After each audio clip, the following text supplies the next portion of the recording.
Yeah, if you're using this mic to try and pick up a group of people, your best bet in a situation like that is to maybe get,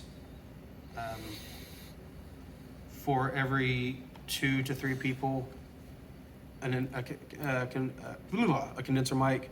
So instead of trying to use one microphone to capture a group of people that are maybe sitting several feet away, have more mics moved closer. That'll help you out a lot. And also, one of the things that is just a sound system thing is that nobody ever knows how to actually talk into a microphone. Yeah, I know. So this type of mic is a whole different thing. Right. Or this. Right. And I mean, you know, or even if they are holding it up, they're not actually pointing right. They're not pointing the correct part of the microphone. That is stuff that you can adjust here, but you cannot fix it. If they're not holding the microphone properly, like that is number one. People need to be holding the microphone properly. The saying in the audio world is junk in, junk out.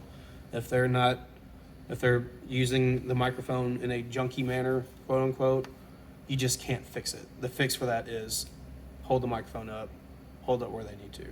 And sometimes you just got to yell at people, you know, particularly for you guys like streaming and stuff like that. Like if they're not getting into the system, it's not ever going to make it to the stream. If they're not ever getting into the system, it's not ever going to make it to your RF transmitter for the radio stuff properly. But if say we had 2 or 3 on the stage of those, would that be better too? Like those are walking around the stage during the play. I think some of those SM57s you got. How many of those did you guys get? 4, 4. 5. No, is that the 57s or the 58s? Oh, 57s, we got 1. So. Okay. So those, I would probably just take some 57s and scatter them around. Oh, because they pick up pretty well. Yeah, they're just a little more made for that type stuff. But in either case, more microphones moved closer to your source material, your group of people are talking, probably definitely gonna do a lot better than trying to use that one mic to capture everything. Okay. So, so EQ, gain structure, I don't want to gloss over those because they're like really important. Is there anything else that would help solidify kind of what we're talking about, or have a good grasp of that, or? I think I have a grasp. Also, of course, if somebody just gets right in front of a speaker, are you guys aware with what actually causes feedback? Yeah, Well, it's it's the same sounds notes going back, going it's recycling. It's Into an the audio microphone loop. from Yeah. the output of the speaker. It's the microphone coming out of the speaker, going to the microphone, coming out of the speaker, going to the microphone, and on the endless loop, and that's what causes feedback. But depending, even your room can have a really big effect on which frequencies cause issues. But if somebody just, and I don't know if you saw when trying to drive into feedback, I was like kind of scared because I've just have blown myself up doing it before, but I was kind of delicately pointing the microphone at the speaker because that's the best way to, if you want to put a microphone into feedback, that's the best way to do it. If you don't want to and somebody just walks up and does it, you're gonna have feedback. So that wireless mic, that one, I did everything I could to it. That's just, honestly, it's just a cheap mic. I warmed it up as much as I could, but it's just, even your little kind of cheaper SM58s are going to sound better than that microphone. I've actually got 2 different flavors of handheld mic in my car if y'all want to hear something that has a little better quality on it. But at the end of the day, the only thing that's left to make that one sound better is just to actually get a better microphone. So Jason, right? Yeah. So we talked about this. Are you guys familiar with DI's, direct inputs? From guitars or Guitar, bass is a common use of a DI.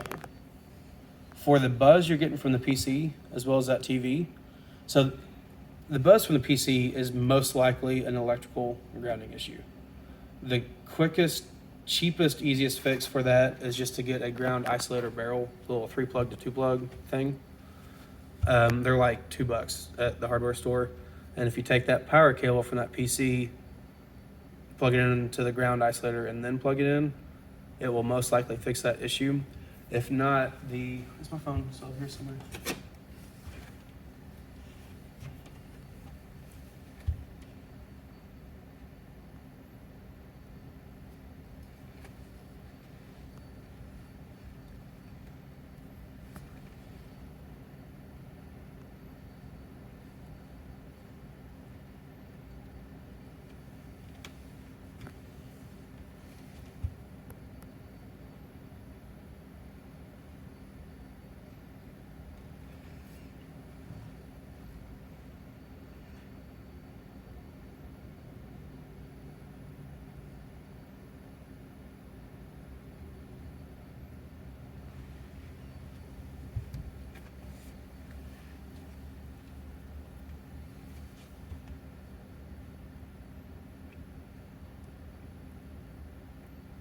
So I'm going to show you guys kind of an expensive version of that box.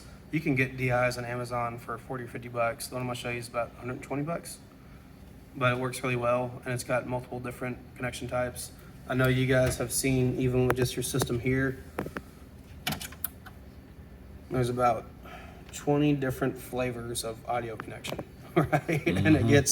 And it gets real frustrating. And not only that, but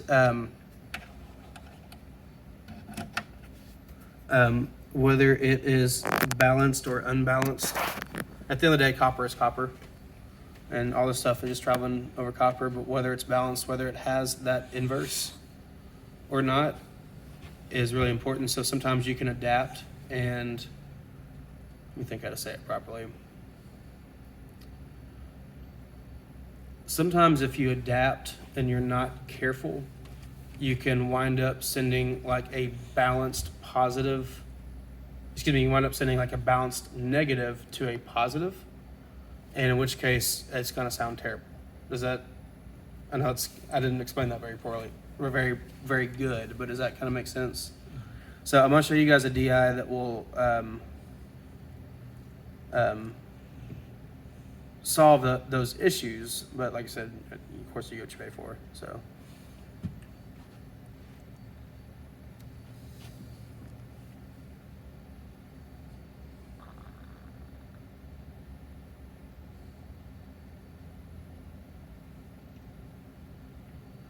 So I would definitely start with the ground lift thing, and I'll shoot this over to you. But this DI right here, if you look at it, it's got just a normal aux input, like what your PC's output is, and it will send that.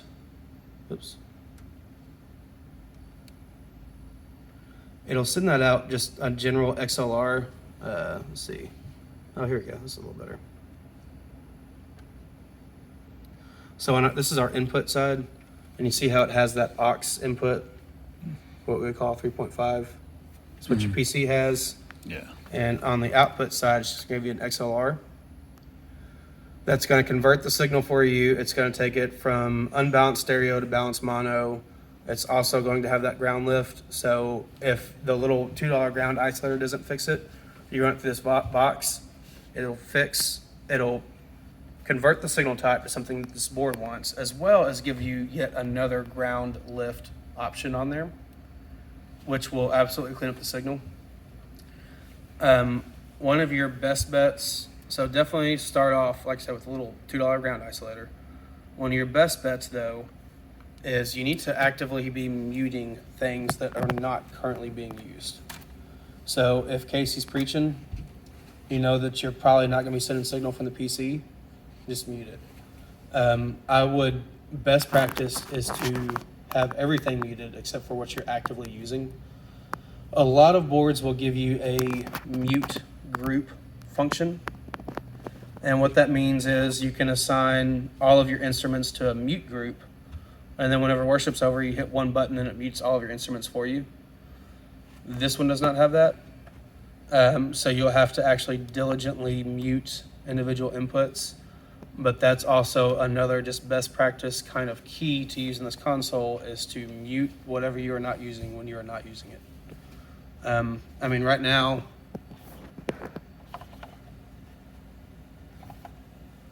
so what does Casey normally talk on? So all of the wireless are on the same channel, so that's even Right. his. Okay. lapel. So if he's talking, it's just coming to this channel 1. Yeah. So, you know, during the sermon time, and you can just hear the difference right there. You know what I mean?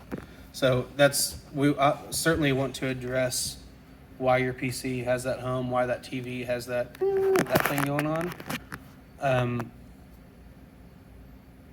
But definitely muting the channel when it's not being used is just a big step forward. It's a little bit of a Band-Aid. Yeah. I mean, like I said, because we want to address why that is, but like your electrical grounding issue, unless you're going to call an electrician and start tracing stuff down all the way back to your circuit, just muting that channel gives you a lot kind of cheaper, easier fix for that. All right. Can you show us the drums? Like that connection you were showing on there? All I got is like a mono out, and that's what you were using was that same cable, but it's Sure. it's got a weird Take a look connections at out. it. I don't know a whole lot about electronic drums. Well, I think it's just the audio out part of it. We're screwing up on that. I do know that the kick drum,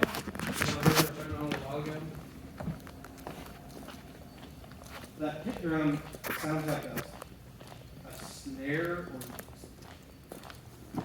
Yeah, I may have put it in the wrong port. Yeah, I was wondering about that because. See this on right now?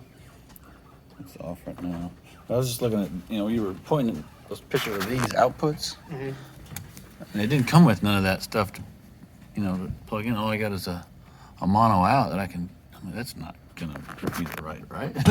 Mono doesn't sound like Let me you would want. Huh? Let me unmute this real fast. Oh yeah.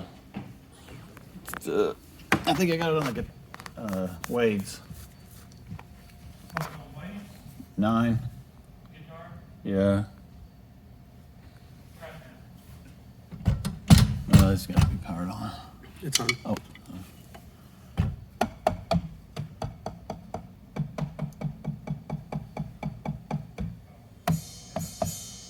There you go. So this doesn't have anything to do with what you're asking.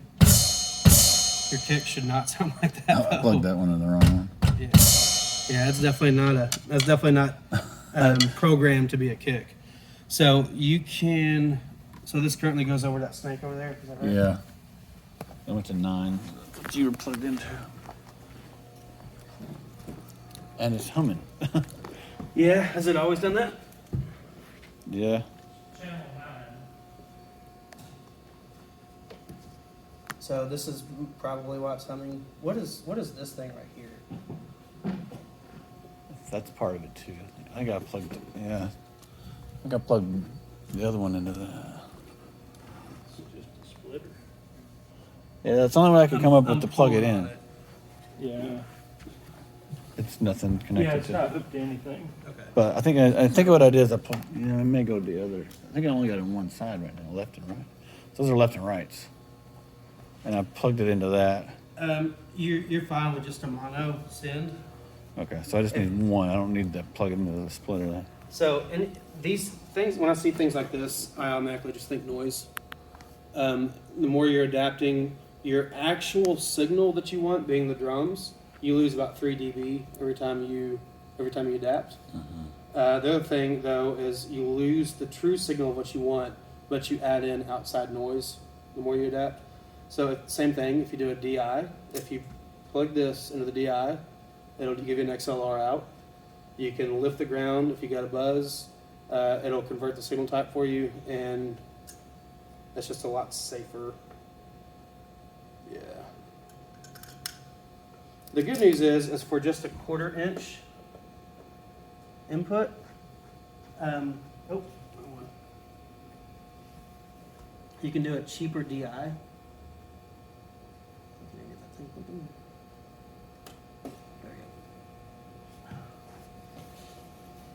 So, and like I said, let me know where to send you guys some links. I sell this stuff, but for things like that, you might as well just go on Amazon and buy it.